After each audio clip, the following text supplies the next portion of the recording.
Добър ден със спортните новини. ЦСКА и Локомотив София без лиценз за А група. Апелативната комисия към Българския футболен съюз потвърди решението на лицензионната комисия да остави без лиценз двата отбора. За Локомотив това означава, че тима няма да играе в Лига Европа, въпреки третото си място в първенството. От БФС обявиха, че Литекс, който завърши на 4-та позиция, ще вземе мястото на железничарите в евротурнирите. Адвокатът на Локомотив София Михаил Михайлов даде повече яснота по случая.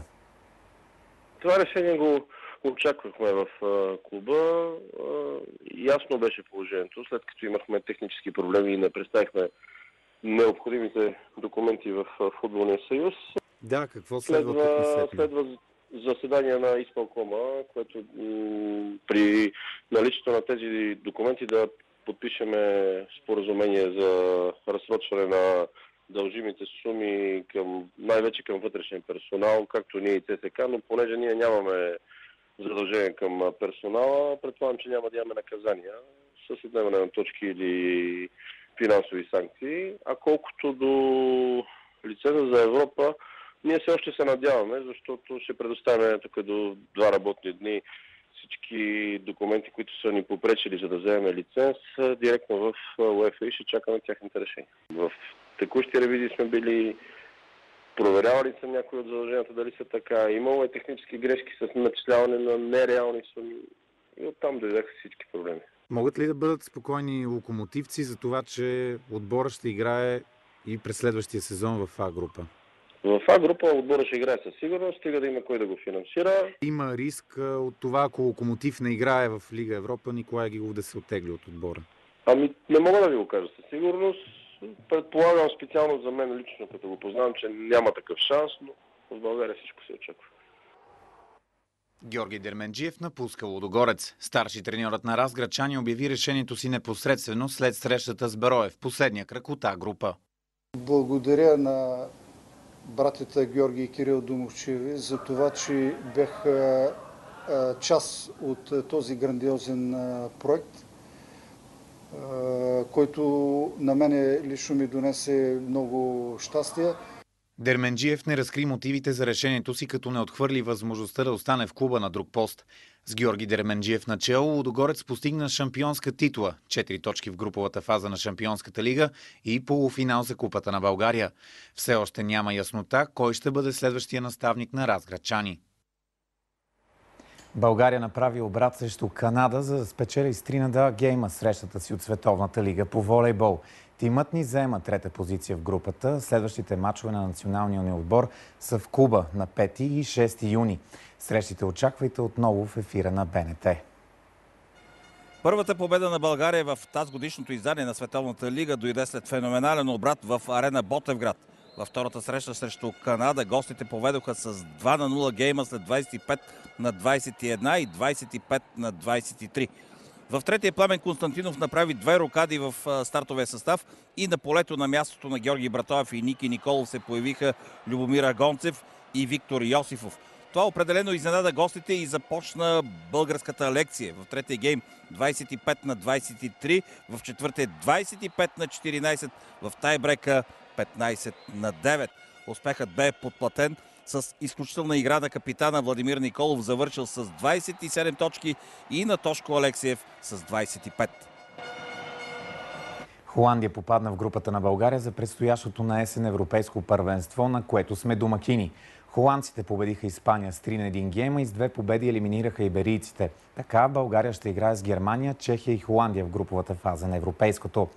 Футбол от Европа. Лацио ще участва в плейофите на Шампионската лига. Римските орли победиха като гост Наполи с 4-2 и запазиха третата позиция след последния кръг в серия А. Матчът беше последен за Рафаел Бенитес, начел на неаполитанците, като се очаква в следващите дни официално да поеме Реал Мадрид. Ювентус спечели 4-то поредно скудето. Този път с 17 точки аванс пред втория Рома. Третия Лацио, който ще играе в плейофите на Шампионската лига. Фиорентина и Наполи се класираха за Лига Европа. Миланските грандове, Интер и Милан, са съответно 8 и 10. Ивайло Чочев и неговия Палермо са на 11-та позиция. От серия А изпадат Калери, Чезена и Парма. Спортинг Лисабон спечели 16-та си купа на Португалия. В изключително драматичен финал столичани победиха Брага след изпълнение на дуспи, а в редовното време резултата беше 2-2. Двубоят започна катастрофално за зелено-белите. Още в 15-та минута реферът отсъди дуспа за Брага, а за нарушението си Седрик получи директен червен картон. Едер не сбърка от бялата точка, а малко след това Рафа Силва беше точен за 2-0. Това обаче не отказа Спортинг и тима показа какво може в края на срещата. В 86-та минута Ислам Слимани намали аванса на Брага. В добавеното време Фреди Монтеро възстанови равенството и доведе мача до продължения. Там и гостите останаха с 10 души след червен картон на Мауро. При дуспите Брага направи 3 пропуска и Спортинг триумфира след 3-1. В Гърция Панатинайкос надделя над ПАОК с 2-0 и си осигури място в плейофите на Шампионската лига.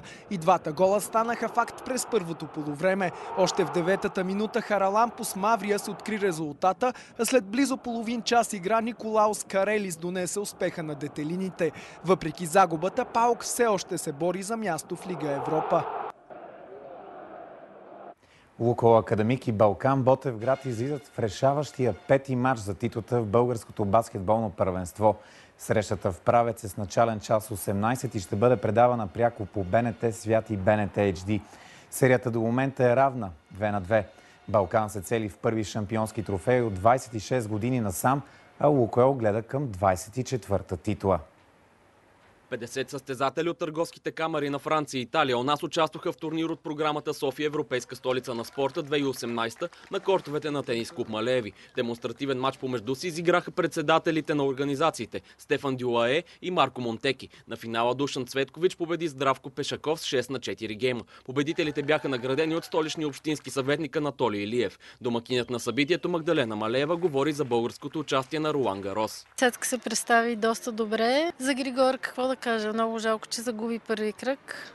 Аз не съм никак изненадана от годината, която има и от това, което се случва. Някак си знам колко ужасно трудно е да поддържаш такова високо ниво. Мисля, че това, което му се случва е някакси нормално. Сесил е ужасно талантливо дете. Аз никога не съм се съмнявала, че тя вече не е дете, че тя може да бъде в топ 100. Официален гост на събитието беше италианският посланик в България Марко Контичели. За финал нещо любопитно. 92-годишната Хариет Томпсън стана най-възрастната жена, завършила в маратон. Дамата се включи в състезанието в Сан Диего. Томпсън завърши 42-километровата надпревара за 7 часа и 24 минути. Макар и на 92 години, тя вече има зад гърба си 16 участия в маратон. Започва кариерата си в спорта на 76 години след успешно приключена борба с рака. Бивша пианистка дарява събраните средства от състезанията за изследвания, насочени към битката с болестта.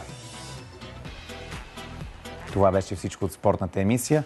Повече новини ще научите от нашия сайт. От мен хубав и успешен старт на новата седмица.